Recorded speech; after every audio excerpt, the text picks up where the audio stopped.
This show is brought to you by Safety FM.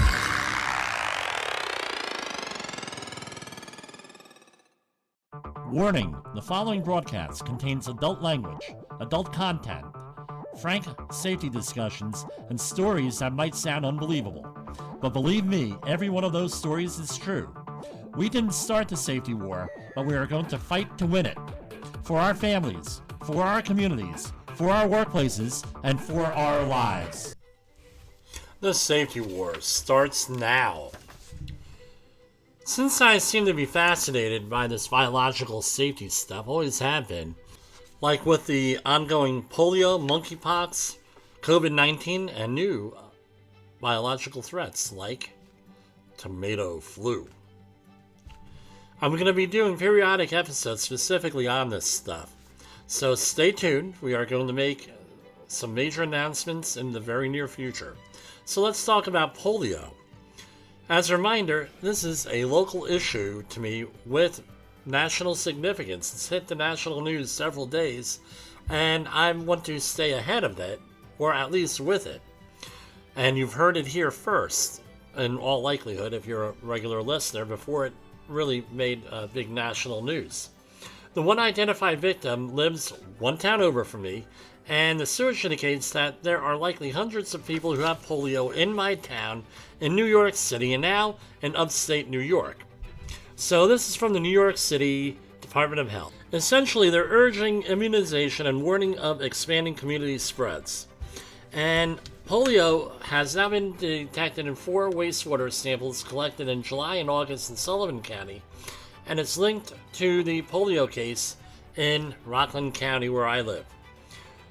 And also, wastewater samples in Rockland, Orange, and New York City had already provided additional evidence of local transmission and circulating polio that can cause paralysis. And they're urging everyone to get immunized with this. And the article goes on, this is from the news release, the normal stuff, right? 1 polio case is too much, and goes on and on. But, I always assumed it was close to 100% vaccination, but apparently the more common number is somewhere in the 80 and 90% range, and most cases, fortunately, do not result in paralysis or really anything major than a common cold. But again, I would not even want to run the risk of polio and getting paralysis. If we recall our former president, Franklin Delano Roosevelt, he basically, in 3 days, he developed polio. He was on his boat, one story I've read, he was on his boat, he fell off the boat into the water without warning, without really any reason. The next day he was a little bit sick, the 3rd day he got sicker, 4th day he was paralyzed, right from the waist down. So this is like a major deal here, and he was a young and healthy man. The monkeypox, or as many people are calling it, moneypox. Some good news, at least in the U.S., right? Monkeypox appears to be declining, at least according to Rochelle Walensky from the Centers for Disease Control. She is cautiously optimistic about the direction of the outbreak, especially in previously identified epicenters like New York, Chicago, and San Francisco. They're attributing this to vaccinations and behavioral changes, but globally it's been reported the monkeypox transmission has dropped by 21%, with, as of this weekend, a total of somewhere around 41,000. Any decline is good, but as we learned with COVID, this stuff varies from week to week or even day by day, and you can't really hang your hat on these changes until you get longer-term trend lines thrown in there. Now with COVID-19, there's just a little bit too many developments on COVID-19 that we could even talk about. But what caught my eye were 2 situations. There was a court decision from the U.S. Court of Appeals last Friday, today it's Monday, August 29th, that a workplace safety regulator cannot be forced to adopt a permanent rule requiring healthcare. That regulator is OSHA. So, a little bit of background here. OSHA has issued a temporary rule last year that expired or lapsed in December. And as we all know that there are time limits to make a temporary rule final, OSHA missed the deadline and stated it will no longer enforce the temporary standard. So some labor unions went, and I'm not going to give my opinion one way or another. It's just the fact is that some unions are out there and they sued OSHA saying, hey, we want a permanent rule to protect our membership. Right? That's understandable because a lot of employers, especially in the construction industry, are pretty loosey-goosey here. And a lot of the places I go, they have signs saying, this is what we are going to do. And then you go there and everything else, and you look, and guess what? They're doing nothing.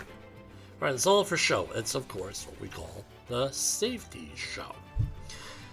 So, back during the beginning of this, right, and middle of this thing, I kept tabs on COVID statistics daily. And I really did not, looked into it because it's very depressing. But as of last Friday, according to the New York Times, there have been between 93.9 million COVID cases in the United States and 1.04 million deaths. So basically, if you have this illness, 1 in 9 people will die. But as you know, 1 death is too many with this. Right now, the reported number of deaths is in the hundreds a day, and new cases are averaging in the high 80s, 90,000, close to 100,000 per day. That in comparison with the United Kingdom, which has had 205,000 total deaths and 23.5 million total cases. Worldwide, there have been 605 million plus cases, 6.5 million deaths, and almost another 580 million recovered. So this is pretty consistent where 1 in 9, 1 in 10 people are going to die from this illness if you get it. Now, just when you thought it was safe to go outside, we now have a thing called the tomato flu. So this is an emerging illness that's related to the Coxsackie virus, which is not too far away from where I live in New York. Coxsackie, New York. And Coxsackie also is famous for 2 things. One, being named after, they had a virus named after, the Coxsackie virus. I can never say that. And that's the common hand, foot, and mouth disease you normally see in daycare settings and with younger children. And it's related to this tomato flu is related to the Coxsackie virus in terms of transmission. It's basically a hygiene issue with young children. The tomato flu is identified with red sores along with all the other flu symptoms that we're familiar with. So if you've ever had the flu, you know how that feels, but it's red lesions all over the place. All over the body. The virus has been identified in less than 100 children in India under the age of 5. But since the powers that be, meaning the government, they believe it might be more than this, and it's very similar to the Coxsackie virus, and no one has died yet, thank God, with that. In the professional safety community, communication and planning are just a few keys to your program's success. The question many practitioners have is, where do I start? Dr. Jay Allen, the creator of the Safety FM platform and host of the Rated R Safety Show, has built a global foundation to help you along the way. Go to safetyfm.com and listen to some of the industry's best and most involved professionals, including Blaine Hoffman with the Safety Pro, Sam Goodman with the Hop Nerd, Sheldon Primus with the Safety Consultant, Jim Pozell with Safety Wars, Emily Elrod with Unapologetically Bold, and many others.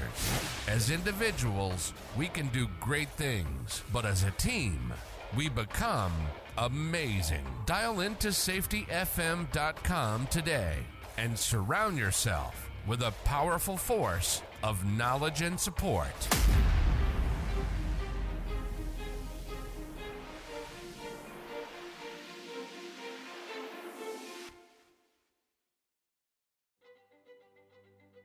but this is one that you need to keep track of. I was listening today on the way home from one of our training classes. I was teaching an 8-hour Haswaffer refresher. Right? If you think Haswaffer is new sandwich at Burger King, you got another thing coming. They what the long-term psychological impacts of a lot of these illnesses are. Talking about the lockdowns, talking about ritual. I was listening to a program on Sirius XM tonight on rituals and how important they are for the human psyche. If anything, just to give people a sense of belonging, give people a sense of togetherness, and community. And when you don't have these things, societies start to break down. That's when you get into mental health issues. That's when So, for example, the one of the observations from this anthropologist, and I did not get his name, was that people were dying from COVID and we had no funerals. And it's almost like you don't realize that the person died because you didn't go to a funeral or a wake or anything else that you normally go to in a funeral. I can appreciate that. With the monkeypox, a lot of people, because their sexual activities, have either been refraining from those sexual activities or not dealing with people at all because of monkeypox. And that coupled with the extreme pain of the illness is extremely painful. People are having mental health issues with it. Not going out for months that run out 2 months here. No, only for the necessity. They're in self-imposed lockdown and quarantine. People who have the illness, they don't want to go out and have the sores on them, and then it indicates that they may be contagious and everything else. A lot of bad things are going on when you isolate people and when you socially isolate people. That's why it's always such a big deal here with mental health and having a sense of community, things of that nature. Talking to someone through a computer screen or anything does not really equate for a lot of people, and I'm one of them, for person-to-person contact. So, what's the big deal with all this stuff? What's my point? We got to continue to have empathy towards people. We have to realize that, hey, this illness might be in India, or this monkeypox may only be in one community in the United States or one demographic group. But remember, like with the AIDS epidemic, I remember, right? Oh, well, what do we care? This is only with the gays, with specifically gay men that this is impacting back in the early 1980s. What do we care? Well, before you know it, now there's reports of it getting into the regular population just through casual contact and through casual things. I mean, living arrangements, working with people, that sort of thing.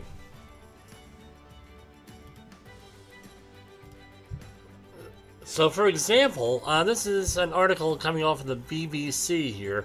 Monkeypox patients should avoid pet contact. By the reporter is Jim Reed. And this is being used under fair use here, right? Monkeypox patients should avoid contact with their pets for 21 days because this stuff is monkeypox is being spread through pets, it turns out. There was a report of a dog and transmission and different animals. So far, this article is from a little while ago. So far, 106 people in the UK have been confirmed as infected with the virus. Like I said, this is from the beginning of the summer. But they're calling out is that gerbils, hamsters, and other rodents could be particularly susceptible to the disease, and the concern it can spread in the animal population. So if this spreads to the animal population, now we could have a nice different vector there of transmission. Because everybody likes to pet the dogs, everybody wants to play with the gerbils, everybody wants to do things with other pets, play fetch and everything else. guess what? Now we were talking a different vector, a different way of spreading this stuff, especially if it gets into pets or other rodents. Let's say it gets into wild rodents like mice, and now you have a semi-feral cat, eats the mouse, now you're at risk. So what's the deal?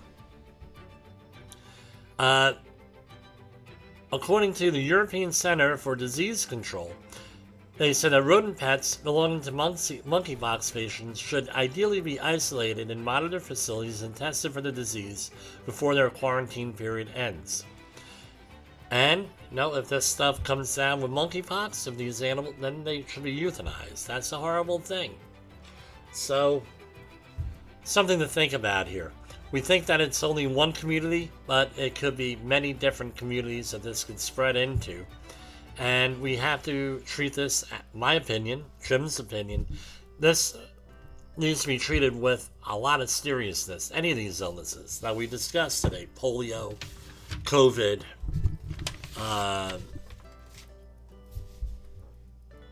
tomato flu, keeping an eye on that. So let me pass along this little thing. I had a conversation today at our training class this afternoon where there are still people who are up in arms over COVID and the COVID policies. And right now, there's not a lot of policy enforcement going on out there. People are still upset over it. It's very disheartening. For Safety Wars, this is Jim Polzel. Is your safety training old, stale, and hackneyed? Is your safety trainer still preaching a warped version of behavior-based safety? How about safety training that actually addresses your hazards in your workplaces and is not standardized baloney from 25 years ago? Contact the Safety Wars team at safetywars.com or call Jim Polzel at 845-269-5772. Remember, if you're receiving this message, you are the solution to unsafe workplaces.